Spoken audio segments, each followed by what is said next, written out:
Ada tempat-tempat tertentu yang secara spesifik mempercepat terkabulnya doa. Misal, ada yang tempatnya itu untuk umum di Mekah, area Ka'bah, kan? Multazam, Raudhah. Tapi kan nggak semua kita bisa ke sana. Karena itu apa yang bisa kita lakukan? Masjid. Ya. Ini yang teman-teman yang laki-laki ya, ada kebiasaan di sahabat Nabi itu diajarin sama Nabi kalau mau beraktivitas ke masjid dulu. Oke? Mereka berangkat dari masjid setelah subuh, salat syuruk, udah punya agenda. Jadi agenda itu disiapkan dari malam. Besok mau ngerjakan apa, dirapikan. Nah, subuh berangkat ke masjid, membawa agenda itu yang sudah kita pahami. Nanti dalam sholat, kita minta sama Allah. Dalam sujud, dihadirkan, ya. Dalam hati kita, minta dimudahkan, minta dibantu, minta dibimbing. Minta ditolong. Baik, nanti pulang, menariknya, diajarkannya ke masjid dulu sebelum ke rumah. Coba teman-teman bisa praktekkan ya. Kalau nanti dari kantor, sebelum nyampe rumah, singgah di masjid dulu. Ambil wudhu, sholat 2 rakaat, pulang. Itu auranya akan beda dibandingkan langsung dari kantor ke rumah. Nggak percaya silakan. Di masjid itu auranya ada aura ketenangan, kenyamanan, kedamaian. Jadi pulang nyampe rumah itu yang didapatkan oleh keluarga, aura kedamaian. Dan itu yang dibutuhkan.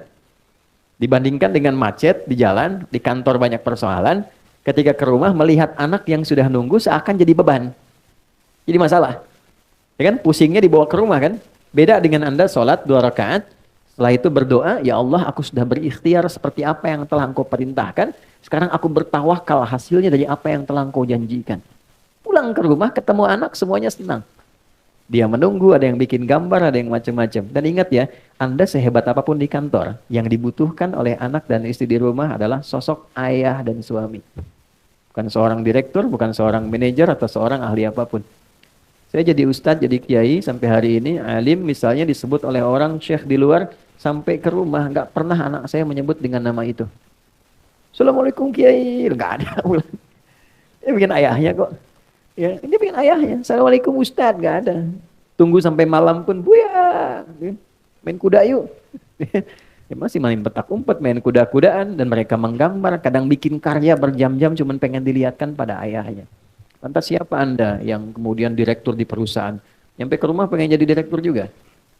Terus anak ya dengan segala ekspresinya ingin dipersembahkan, lantas tiba-tiba mendapatkan kemarahan yang bukan pada haknya. Nah ini ada bagian tertentu yang bisa kita dapatkan dari aura masjid. Kalau pengen tarik ke rumah bikin mihrab. Ya masa rumah luas, kamar banyak, gak ada satupun dihususkan untuk ibadah. Ya mihrab itu tempat khusus yang fokusnya untuk ibadah saja. Dibaca Qurannya di situ, ngajinya di situ, sholatnya di situ. Tapi dunia keluar. Oke, termasuk bikin status, ciplik lagi di mihrab jangan ganggu ya. Nah, ini keluar dulu tuh. Ya, jangan dipakai, makan, minum, keluar. Mihrab itu tempat yang disebut spesifik dalam Quran. Dia punya 2 keistimewaan. Mempercepat terkabulnya doa, mendatangkan rizki dari sisi yang tidak diduga. Ya, itu ada di Quran surah ketiga Ali Imran ayat 37.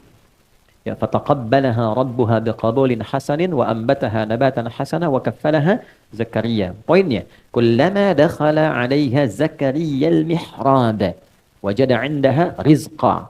Qala ya Maryam anna laki hadha? Qalat huwa min 'indillah. Poinnya, innallaha yarzuqu man yasha' bighairi hisab. Jadi kalau punya mihrab, makanya kenapa imam mimpinnya di mihrab? Kan tempat imam ngimamin di masjid mihrab kan? Karena memang di tempat itulah cepat terkabulnya doa, imam mewakili pemohon doa dari makmum. Untuk itu ada kualifikasi imam yang tidak sama dengan makmum. Maka di rumah bikin, walaupun tidak harus satu ruangan, sehamparan sejadah, kita bisa sholat, kita bisa minta. Nah itu mempercepat terkabulnya doa.